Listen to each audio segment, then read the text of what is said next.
Behindwoods logo உங்களால print பண்ணி தர முடியும். Craziest gadget you have. Toilet இருக்கு இல்லைங்களா, அது ஸ்பீக்கர். உங்கள் சினிமா கனவுகளை சிறகடிக்க download now let's fame app.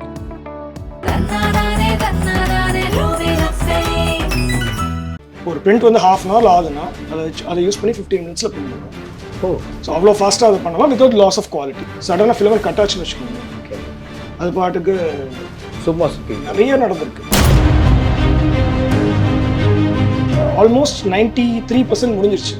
94% வந்து ஃபிலிமெண்ட் பிரேக் ஆகிடுச்சு. நான் நோட்டீஸ் பண்ணலை, அது அப்படியே டேமேஜ் ஆகி 2 நாள் பிரிண்ட்டு வீணாக போச்சு. இந்த ஹாட் எண்டு வந்து இதுவும் வந்து லெவலாக இல்லைன்னா பிரிண்ட் ஒழுங்காக வராது. ஏன்னா it has to go and stick to the bed. எவ்வளோ நேரம் ஆகும் சார் பிரிண்ட் பண்ணி? கிரேசியஸ்ட் கேஜெட் தான் டாய்லெட் இருக்கு இல்லைங்களா, அது ஸ்பீக்கர். நான் இது பென் மாதிரி ஒன்று பார்த்துருந்தோம். டாய்லெட் பென், அது வந்து தம்பி மாதிரி. இது அண்ணன். இது ரிமோட்ல நம்ம கண்ட்ரோல் பண்ணுவோம். 3D பிரிண்டர் எங்கேருந்து வேணாலும் நம்ம கண்ட்ரோல் பண்ணுவோம். And again 3D printing is my hobby. Still learning lot of things. இது ஒரு கடல் மாதிரி, நிறைய விஷயங்கள் இருக்கு. பார்க்குற மெஜாரிட்டி பொருட்களில் இதுவும் 3D பிரிண்டர் தான் அப்படின்னு சொன்னீங்களே, அது ஆரம்பித்த பகுதி இங்கே தான். எஸ் இதுதான். So this is my 3D printing குட்டி ஒர்க் ஸ்டேஷன். ஸோ ஃபிலமெண்ட்ஸ் இங்கே இருக்குது, 3D பிரிண்டர் இங்கே இருக்குது. This 3D printer is Creality Ender 3V2. So அதான் மாடல். அண்ட் மாடல் அதையும் தாண்டி அதுக்கு மேலே கஸ்டமைசேஷன் பண்ணியிருக்கேன் அகெயின். ஓகே, இதுலேயும் ஒரு இஜிப்ஷியன் லுக், ஒரு ஆமாம் இஜிப்ஷியன் ஃபேரோ அந்த லுக்கெல்லாம் வரணும் அப்படின்னால இதுக்கு பேரே வச்சிட்டேன், ஹாரஸ் அப்படின்னு. ஸோ இப்போ எங்களுடைய Behindwoods லோகோ உங்களால் பிரிண்ட் பண்ணி தர முடியுமா சார்? யா டெஃபினட்டாக I'll print it.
ஹாரஸ்ன்னு பேர் வச்சு பிராண்ட் பண்ணியாச்சு கீழே.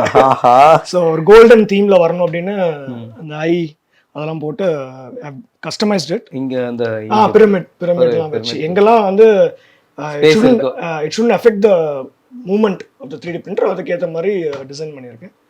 So this uses a filament to print. How it works sir? இது ரிமோட்ல நம்ம கண்ட்ரோல் பண்ணலாம். 3D பிரிண்டரை எங்கேருந்து வேணாலும் நம்ம கண்ட்ரோல் பண்ண முடியும். ஏன்னா 3D பிரிண்டிங் வரும்போது it requires lot of patience. And again 3D printing is my hobby. I'm still learning lot of things. So lot of things I'm learning and everyday is a learning curve. ஏன்னா இது ஒரு கடல் மாதிரி, இது நிறைய விஷயங்கள் இருக்கு. அண்ட் கன்சியூமர் லெவலில் யாருக்காவது இன்ட்ரெஸ்ட் இருக்கு 3D பிரிண்டிங்னா they can definitely, this is the start point மாதிரி. This printer is the start point. They can build on top of it a lot of things. Print வந்து பார்த்தீங்கன்னா யூஸ்வலாக it will take a lot of time. Okay, ஏன்னா அந்த ஃபிலமெண்ட்டை melt பண்ணி ஒவ்வொரு லேயராக அது போட்டுகிட்டே வருது. ஆமாம். So it takes time. So அது வந்து அந்த டைமை குறைக்கும். ஒரு பிரிண்ட் வந்து half an hour ஆகுதுன்னா அதை யூஸ் பண்ணி 15 மினிட்ஸில் பிரிண்ட் பண்ணலாம். ஸோ அவ்வளோ ஃபாஸ்ட்டாக அதை பண்ணலாம் வித்தவுட் லாஸ் ஆஃப் குவாலிட்டி. சில பிரிண்ட்ஸ்லாம் பார்த்தீங்கன்னா எனக்கு 3 days 4 daysலாம் போகும், போயிட்டே இருக்கும். என்ன பிரச்சனை ஆகும்னா நம்ம விட்டுட்டு போவோம், நம்ம உட்காந்துட்டே இருக்க முடியாது இல்லைங்களா. அப்போ என்ன ஆகும்னா அந்த ஃபிலமெண்ட் வந்து போயிட்டு இருக்கும்போது சடனாக ஃபிலமெண்ட் கட் ஆச்சுன்னு வச்சுக்கோங்களேன், அது பாட்டுக்கு சும்மா சுற்றி நிறைய நடந்திருக்கு. எனக்கு ரொம்ப அது மாதிரி இன்சிடென்ட். ஒரு வாட்டி ஒரு கப் ஒன்று பிரிண்ட் பண்ணிட்டு இருந்தேன், வேஸ். கிட்டத்தட்ட 2 days பிரிண்ட்டு. ஆல்மோஸ்ட் 93% முடிஞ்சிருச்சு. 94% வந்து ஃபிலமெண்ட் பிரேக் ஆகிடுச்சு. நான் நோட்டீஸ் பண்ணலை, அது அப்படியே டேமேஜ் ஆகி 2 நாள் பிரிண்ட் வீணா போச்சு அது தூக்கி போட வேண்டியதுதான். ஸோ ஃபிலமெண்ட் கோஸ் இன். ஸோ அதெல்லாம் வந்து மானிட்டர் பண்ணலாம் அந்த ரியாலிட்டியில். நான் வெளியில் போகிறேன் விட்டுட்டு, so I have connected TP-Link 2K camera இங்கே. ஓகே. ஸோ அந்த கேமரா மூலமாக I can monitor the print. Okay. Print ஒழுங்கா போயிட்டு இருக்கா இல்லையா உடனே ஸ்டாப் பண்ணிடலாம். நீங்கள் பிரிண்ட் ஃபிலமெண்ட்டை வேஸ்ட் பண்ணலாம். அங்கேருந்து கட் ஆயிடுச்சு, இல்லை ஃபிலமெண்ட் சரியாக பிரிண்ட் ஆக மாட்டுது அப்படின்னு தெரிய வரும்போது டக்குன்னு ரிமோட்லி ஸ்டாப் பண்ணிடலாம். எல்லாத்துக்குமே that is very helpful. These are the filaments. So ஒவ்வொரு கலருக்கு ஒரு filament இருக்கு. ஸோ கோல்டுக்கு தனியாக, red, yellow. So once you load the filament inside the printer, preheating ஆனோன்னா பெட் ஹீட் ஆகும், இதோட ஹாட் அண்ட் ஹீட் ஆகும். ஒரு பர்டிகுலர் டெம்பரேச்சர் இருக்கு, ஒவ்வொரு ஃபிலமெண்ட்டுக்கு ஒரு டெம்பரேச்சர் இருக்கு. ஸோ அந்த டெம்பரேச்சருக்கு ஹீட் ஆகி, so I'm just telling the basics. புரியுது. ஸோ டெம்பரேச்சர் ஹீட் ஆனோன்னா நீங்கள் அந்த மாடல் அங்கேருந்து ஸ்லைஸ் பண்ண மாடலில் நீங்கள் பிரிண்ட் கொடுத்தீங்கன்னா it will start bed level கரெக்டாக இருக்கான்னு செக் பண்ணும். ஸோ அந்த சென்சர் ஆட் பண்ணியிருக்கேன் இதில். இல்லைன்னா நீங்கள் என்ன ஆகுனா, இப்போ இந்த இதுவும் வந்து இந்த ஹாட் எண்டும் வந்து இதுவும் வந்து லெவலாக இல்லைன்னா பிரிண்ட் ஒழுங்காக வராது. ஏன்னா it has to go and stick to the bed. Okay. So ஒவ்வொரு பிரிண்ட்டுக்கும் இந்த சென்சர் இல்லைன்னா ஒவ்வொரு பிரிண்ட்டுக்கும் we have to level the bed. Okay. So அதை வந்து ஒர்க் மினிமைஸ் பண்ணுறதுக்காக இந்த சென்சர் போட்டுருக்கு. ஸோ இட் டிடெக்ட் கரெக்டாக இருக்கா எல்லாம் பார்த்துட்டு then it will start. Sensor வந்து நீங்களா ஃபிக்ஸ் பண்ணது? வாங்கி வெளியில் வாங்கி ஃபிக்ஸ் பண்ணது. எவ்வளோ நேரம் ஆகும் சார் பிரிண்ட் பண்ணி முடிக்க? It depends on the model. சின்ன மாடலாக இருந்தால் ஒரு 15-20 minutes. We have a quick rapid segment, right? Sure. Okay, உங்களுக்காக வச்சிருக்கேன். பார்த்து கேளுங்க. பார்த்தே கேட்குறேன், ஏன்னா பார்த்து தான் கேட்கணும். பார்த்து தான் கேட்குறேன். மாற்றியே கேட்கல பாருங்க. இல்லாமா? ஷூர். உங்களுடைய ஸ்டைல் ஸ்டேட்மெண்ட்டை 1 லைனில் சொல்லணும்னா என்ன சொல்லுவீங்க? என்னோட கிளாஸஸ் அண்ட் என்னோட outfit. Okay. Favourite tech channel என்ன? டெக் சேனல் நிறைய இருக்கு. அகைன் சண்டை மூட்டியோட பார்க்குறீங்க. ஹேலிஸ் வேர்ல்டுன்னு ஒருத்தங்க இருக்காங்க. She does amazing tech videos and நிறைய வைப்ரன்சி அண்ட் நிறைய அவங்க வே ஆஃப் ப்ரெசன்டேஷன் அது ரொம்ப important. So she does very nicely. So I like. Okay. Favourite holiday spot? Dubai. And already கேட்டது தான் மார்வல் ஆர் டிசி? மார்வல் கை தூக்கியாச்சு. Most expensive gadget you own? Expensive என்னோட PC. எவ்வளோ, என்ன அமௌண்ட்? கிட்டத்தட்ட 3.5 ஆச்சு. Okay. Craziest gadget you have? இப்போ என்கிட்ட காட்டுறதுக்கு இல்லை, but I tell you what it is. ஒரு டாய்லெட்டில் ஸ்பீக்கர் இருந்தது. நான் ஃபீச்சர் பண்ணுவேன். ஒரு டாய்லெட் இருக்கு இல்லைங்களா, அதில் ஸ்பீக்கர். டாய்லெட் திறந்தீங்கன்னு வச்சுக்கோங்க, ஸ்பீக்கர் டாய்லெட் மாதிரியே இருக்கும், ஆனா திறந்த ஸ்பீக்கர். ஓகே. நான் இது பென் மாதிரி ஒன்று பார்த்துருந்தோம். Toilet pen. அது வந்து தம்பி மாதிரி, இது அண்ணன். So favourite food? Masala dosa and black coffee.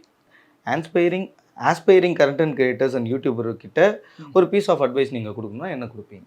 இப்போ இவ்வளோ யூடியூபர்ஸ் இருக்கிறாங்க, உங்களை தனியாக ஒரு விஷயம் காட்டணும் அப்படின்னா நீங்கள் தனியாக இருக்கணும், நீங்கள் பண்ணுற விஷயம் தனியாக இருக்கணும். ஸோ இன்ஸ்பயர் ஆகிறது தப்பு இல்லை, பட் காப்பி பண்ணுறது தப்பு.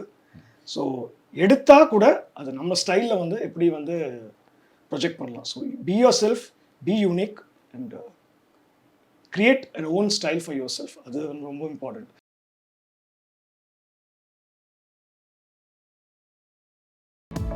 உங்கள் சினிமா கனவுகளை சிறகடிக்க டவுன்லோட் நவ் லெட்ஸ் எம்.